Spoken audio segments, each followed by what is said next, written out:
one thing my students I talk a lot about are, difficult emotions aren't problems to be solved, right? Like grieving is not a problem to be solved, Exactly. right? Emotions are there to be felt. Mm-hmm.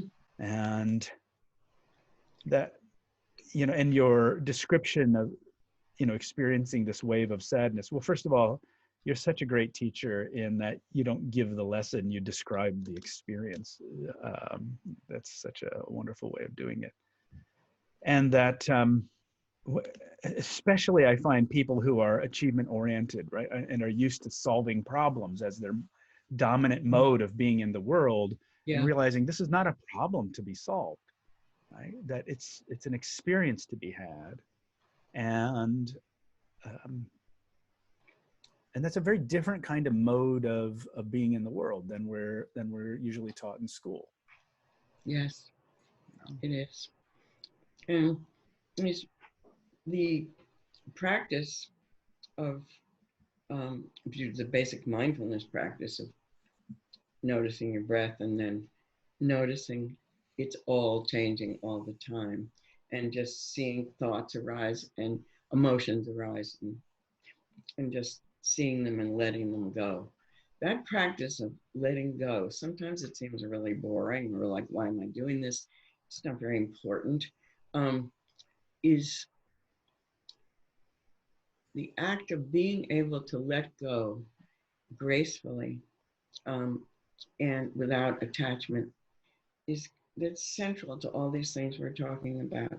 You know, your childhood home, it's so heartbreaking for most people, and unless you had a really bad childhood, And then you're glad yeah. you burned that place down earlier.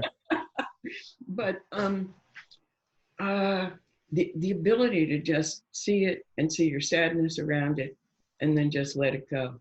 It doesn't mean when you're grieving a person or even your home that you are not caring about it, and you're not going to forget about it. It's going to live within you as a memory for sure. But what was important about it is not going away.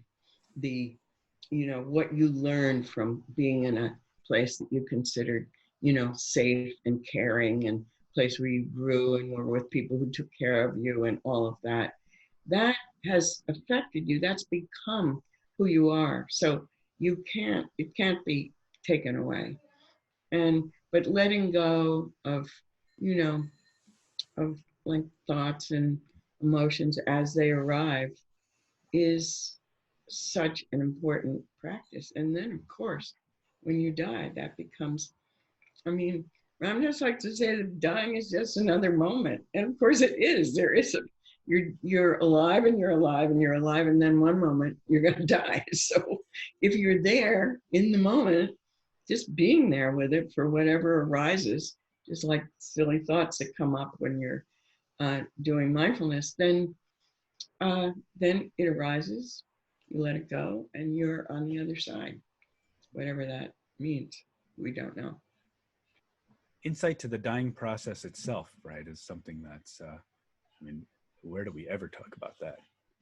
But, and then let alone to help guide people through that process. Right?